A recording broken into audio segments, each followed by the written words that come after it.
নমস্কার, max video নতুন একটা ব্লগে আপনাদের সকলকে স্বাগত জানাই। আজ 7 জুন শুক্রবার, এখন বাজে সকাল 9:15।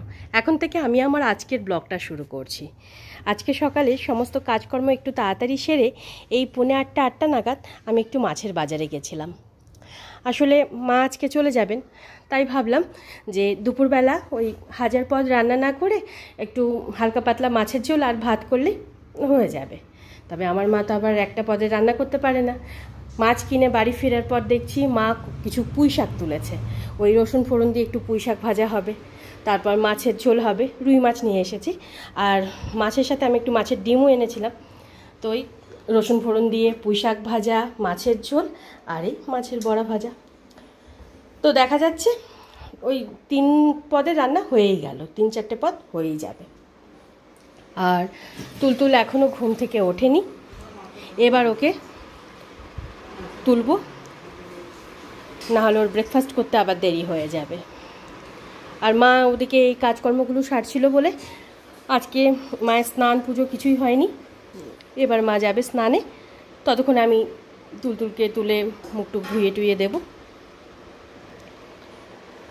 আর ফ্রিজ থেকে কিছুক্ষণ আগে ওই সাবুটা বের করে রাখলাম, আর এটা ওই গতকালকের প্রসাদ। মা মাছে একটু নুন হলুদ মাখিয়ে রাখছে। तो सभी रूहू है, कतला नहीं है। बताइए तो।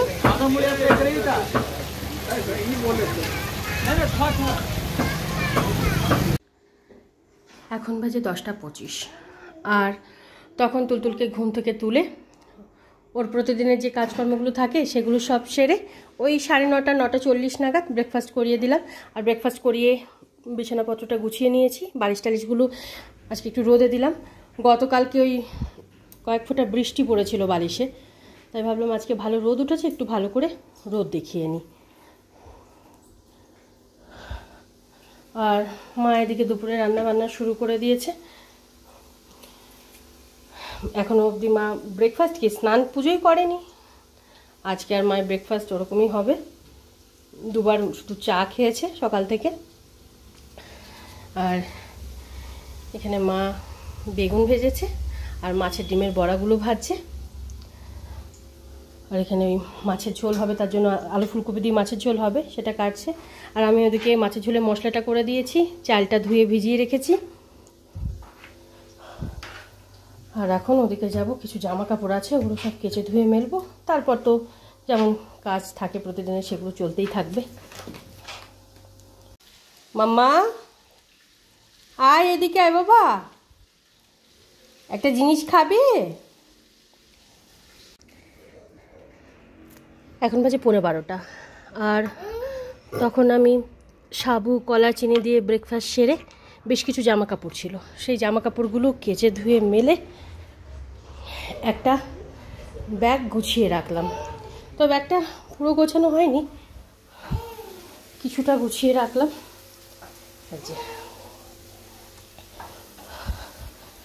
আর এখানে তুলতুলের জন্য এখন একটু লেবুর রস করে নিয়েছি, ওকে খাইয়ে দেব, খাইয়ে তেল মালিশ করে দেব। তারপরে আবার 2-1টা ব্যাগ আছে, সেগুলো সব গোছাবো। আর মা তো গতকালকে রাতে মায়ের ব্যাগপত্রগুলো সব গুছিয়ে নিয়েছে। আর এদিকে মায়ের রান্না বান্না প্রায় কমপ্লিট। ডিমের বড়া বেগুন তো আগেই ভাজা হয়ে গেছিলো, তারপর ওই আলু ফুলকপি দিয়ে মাছের ঝোলটা করেছে। এখানে ওই রসুন ফোড়ন দিয়ে পুঁই শাকটা ভাজা হচ্ছে, এখানে ভাত হচ্ছে। আর তুলতুলের জন্য এখানে সব রকম সবজি দিয়ে ওই মাছের ঝোল হবে, তাই আলু আর গাজরটা কেটে রেখেছি। মা শাকটা ভেজে নিই, তারপরে আমি তুলতুলের ঝোলটা বানাবো। আয় বাবা এদিকে আয়, খেয়ে নে। এখন বাজে 1:15, আর তখন তুলতুলকে লেবুর রসটুকু খাইয়ে তেল মালিশ করে দিয়েছিলাম। আর তারপরে ওর জন্য সব রকম সবজি দিয়ে মাছের ঝোলটা বানিয়ে পুরো গ্যাস ওভেন রান্নাঘর এগুলো সব ধুয়ে মুছে পরিষ্কার করে নিয়েছি। আর তারপরে ওকে স্নান ধান করিয়ে রেডি করে দিলাম। আর মা এদিকে স্নান সেরে পুজোয় বসেছেন। হে হে হে, আর এবার তুলতুলকে খাইয়ে দেব। আর আজকে মা রান্না করেছেন, এখানে আছে আমাদের সকলের জন্য ভাত, রসুন ফোড়ন দিয়ে পুঁই শাক ভাজা, বেগুন ভাজা, মাছের ডিমের বড়া ভাজা, আলু ফুলকপি দিয়ে রুই মাছের ঝোল, আর এখানে আছে তুলতুলের জন্য সব রকম সবজি দিয়ে রুই মাছের পাতলা ঝোল।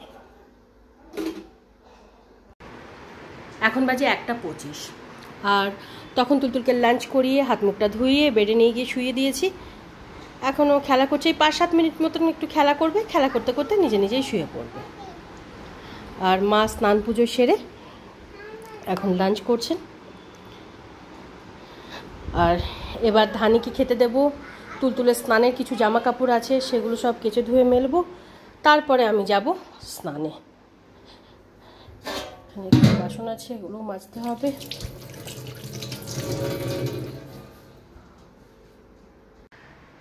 এখন বাজে 2:55, আর তখন ধানিকে খেতে দিয়ে যে সমস্ত কাজগুলো বাকি ছিল সেগুলো সব সারলাম। আর ততক্ষণে তুলতুলও এদিকে খেলতে খেলতে ঘুমিয়ে পড়েছিল। মা লাঞ্চ সেরে এ ঘরে একটু রেস্ট নিচ্ছে, আর আমি স্নান ধান সেরে কিছুক্ষণ আগেই উঠলাম। আজকে একটু চুলে শ্যাম্পু করেছি, তাই স্নান করতেও একটু সময় লেগে গেল। আর এখানে আমি আমার খাবারটা বেড়ে নিয়েছি। এখন বাজে 3:20, আর আমি লাঞ্চ করে বাসন কুসনগুলো মেজে ধুয়ে এই সবে মাত্র উঠলাম। মা ও ঘরেই শুয়েছিলেন, তারপর কিছুক্ষণ শোয়ার পর মা বললেন যে ও ঘরে গরম লাগছে, একটু এ ঘরে এসে যেই মেঝেতে শুয়েছে অমনি প্রথমে ধানি এসে মায়ের পাশে শুয়ে পড়লো। তুলতুল কিছুক্ষণ আগেই ঘুম থেকে উঠলো, উঠে ব্যাস দিদুনের কাছে চলে গেছে। এখন শুরু হয়ে গেছে খেলা। শো এসো বাবা, ধানি তো এমন ঘুমাচ্ছে ওর জন্য ধানি, বাবা রে আরাম করে ঘুমাচ্ছে বাবা। আর আপনি আজকে এত তাড়াতাড়ি ঘুম থেকে উঠলেন কেন? হ্যাঁ, এত তাড়াতাড়ি কেন উঠলেন ঘুম থেকে? এক এক দিন যে আপনার কি হয়। এদিকে এসো, এদিকে মা, এদিকে এসো বাবা, ওদিকে যেও না, চলে এসো বাবা, চলে এসো।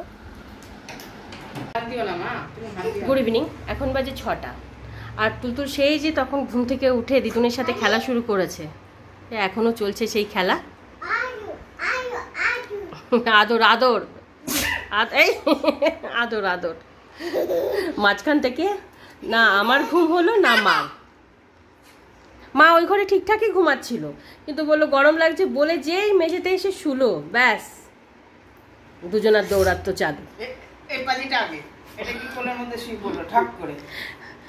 আর আমি এদিকে বিকালের সমস্ত কাজকর্ম সেরে তুলতুলকে দুধটুকু খাওয়ালাম। আর এখন এই মা থাকতে থাকতে আমি কিছু ব্যাগপত্র গুছিয়ে নিচ্ছি। আরও অনেক কিছু গোছাতে হবে, যতটুকু এখন গুছিয়ে রাখা যায়। আদর আদর আদর আদর আদর করছি, আদর আদর। বা ওরম করে তাকাতে হয় বাবা, তাকাচ্ছি কেমন করে দেখেছ? কত কিছু যে দেখায়, ওরে বাবা ওরম করে তাকায় বুড়ি মানে। আনার গুড আসে, ছোটি সে। তোমার আঙুল কোথায় বাবা? আঙুল দাও। बड़ी से, हाँ छोटी से, उल्लू, बड़ी से ऊन। হ্যাঁ, এখন বাজে 8:25, আর তখন তুলতুলকে দুধটুকু খাইয়ে ওই জামা কাপড়ের দুটো ব্যাগ গুছিয়ে রাখলাম। ওই জামা কাপড়ের ব্যাগ দুটো গোছাতেই প্রায় 6:30 পৌনে 7টা বেজে গেছিলো। তারপর এদিকে টুকিটাকি দু একটা কাজ ছিল, সেগুলো সব সেরে তুলতুলকে নিয়ে পড়াতে বসিয়েছিলাম। আর মা সন্ধ্যা টন্ধ্যা দিয়ে একটু চা খেলেন, আর তারপরে এই 4টে রুটি করে নিয়েছিলেন। 2টো রুটি আলু ভাজা এই বেগুন ভাজা দিয়ে মা নিলেন, আর একটা তুলতুল আর একটা ধানির জন্য রাখা আছে। আর আমার জন্য মা দুটো পরোটা করেছে। আর ও বেলার ওই মাছের ডিমের বড়া, ফুলকপি আলু দিয়ে একটু মাছের ঝোল রয়েছে, ওই দিয়ে আমার রাতের ডিনার হয়ে যাবে। এখনও আমার কিচেনের অনেক কাজই বাকি আছে, এগুলো সব সারবো।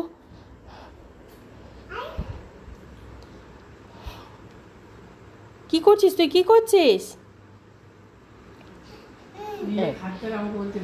ভালো ভালো। ধানি তুই এখানে কি করছিস? চল চল। এখন বাজে 9:15 আর মাও এদিকে রেডি হয়ে গেছে। আর তুলতুলের কান্নাকাটি শুরু হয়ে গেছে ব্যাগপত্র দেখে।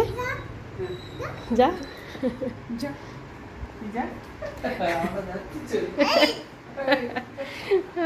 ও ভাবছে ও যাচ্ছে। অটো চলে এসেছে আর ব্যাগপত্র রাখা হয়ে গেছে।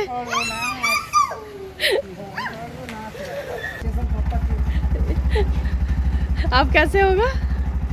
चलो। हम सोचते थे कि बाहर बात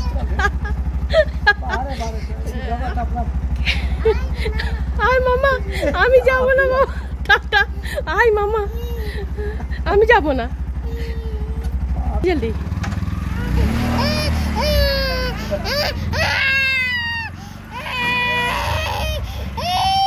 হ্যাঁ চলো চলো চলো আমরা যাব, চলো চলো চলো। হ্যাঁ হ্যাঁ হ্যাঁ চলো আমরা যাব, দোকানে যাব, দোকানে ললিপপ ললিপপ কিনে দেবো, চলো চলো। এখন বাজে 9:45 আর মা সবেমাত্র ফোন করেছিলেন, 2-3 মিনিট আগেই মা স্টেশনে পৌঁছালেন। মায়ের ট্রেন 10:10-এ। আর তখন তুলতুলকে ভুলিয়ে ভালিয়ে ঘরে নিয়ে আসলাম। এই 5-7 মিনিট মতন কান্নাকাটির পর্ব চললো। তারপর আমি এদিকে দু একটা টুকিটাকি কাজ সেরে এখানে ওর খাবারটা নিয়ে নিয়েছি। না মা না, খেয়ে নাও, চলো চলো বাবা। হ্যাঁ কি বাবা? টপি পরে, আগে খেয়ে নাও তারপর টপি দেবো, চলো। এখন বাজে প্রায় 11:15 আর তখন তুলতুলকে দুধ রুটিটুকু খাইয়ে ধানিকে খেতে দিয়ে দিয়েছিলাম। আর ডিনারের পর তুলতুলের প্রতিদিনের যে কাজকর্মগুলো থাকে সেগুলো সব সেরে ওই 10:20-25 নাগাদ ওকে ঘুম পাড়ানোর জন্য বেডে নিয়ে গেলাম। আর আজকে 11:30-11টার মধ্যেও ঘুমিয়ে পড়েছে। আর ঘুমানোর কিছুক্ষণ পর আমি মশারিটা টাঙিয়ে দিলাম। এক তো আজকে বিকালে তুলতুল অনেকটা তাড়াতাড়ি ঘুম থেকে উঠেছে, 3:15-20 নাগাদ। তারপরে আবার দিদুন চলে গেল, তাই তুলতুলের মনটা খুবই খারাপ। ওই মন খারাপ নিয়ে আজ তাই একটু তাড়াতাড়ি ও ঘুমিয়ে পড়েছে। আর মা 10:20-25 নাগাদ একবার ফোন করেছিলেন, ট্রেন একদম রাইট টাইমেই ছেড়েছে, মানে 10:10-এ ছাড়ার কথা ছিল, একদম 10:10-এই ছেড়েছে। এই কটা দিন যে কিভাবে কেটে গেল কিছু বোঝা গেল না, মানে এত কাজ ছিল এবার, সেই কাজগুলো সারতে সারতেই সময় চলে গেল। আর তারপরে কোথাও যে বেরোবো, একদিনই শুধু একটু বেরোতে পেরেছিলাম।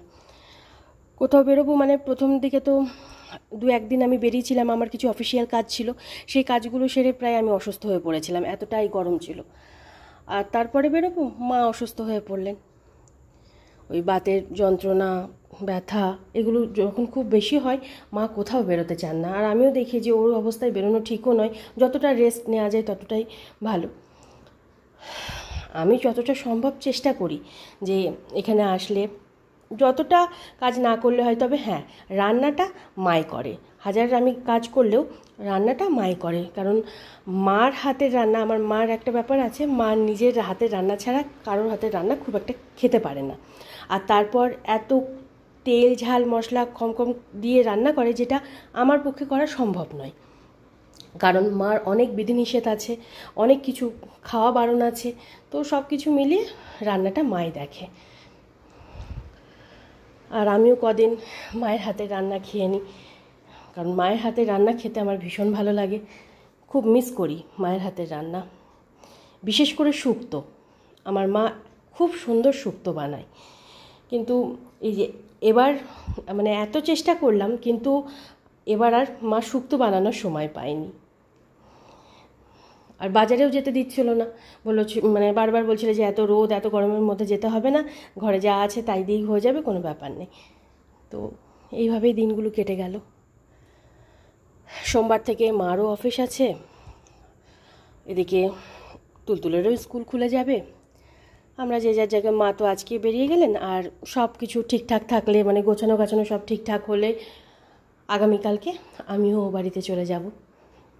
আবার একটা দীর্ঘ সময়ের অপেক্ষা, আবার কবে মা ছুটি পাবে, আবার তুলতুলের স্কুল কবে ছুটি হবে, সব কিছু ম্যানেজ করে কিছুদিনের জন্য আসা। দেখা যাক নেক্সট কবে আসতে পারি। আর এদিকে আমি অনেক জিনিসপত্র গুছিয়ে নিয়েছি, 2টো ব্যাগ, তারপর এই ব্যাগটা তো দুপুরেই গুছিয়ে নিয়েছিলাম। তবে ফ্রিজটা থেকে এখনও জিনিসপত্রগুলো বার করা হয়নি, এগুলো আগামীকালকে সকালেই বের করে নেব। আর যতই করে রাখি না কেন, যাওয়ার দিন তো মানে কাজের এত চাপ থাকে কি বলবো। এখন ডিনারটা সেরে নেব, নিয়ে 2-একটা কাজ আরও আছে যেগুলো একটু এগিয়ে রাখবো। তাই আজকের ব্লগটা আমি এই পর্যন্তই রাখছি। আজকের ব্লগটা আমি এখানেই শেষ করছি। আমার এই ব্লগটা যদি ভালো লেগে থাকে তাহলে আমার এই চ্যানেলটাকে সাবস্ক্রাইব করে দেওয়ার জন্য বিশেষভাবে অনুরোধ রইল, সাথে লাইক আর শেয়ার করে দেওয়ার জন্য অনুরোধ রইল। সবাই ভালো থাকবেন। Bye and good night.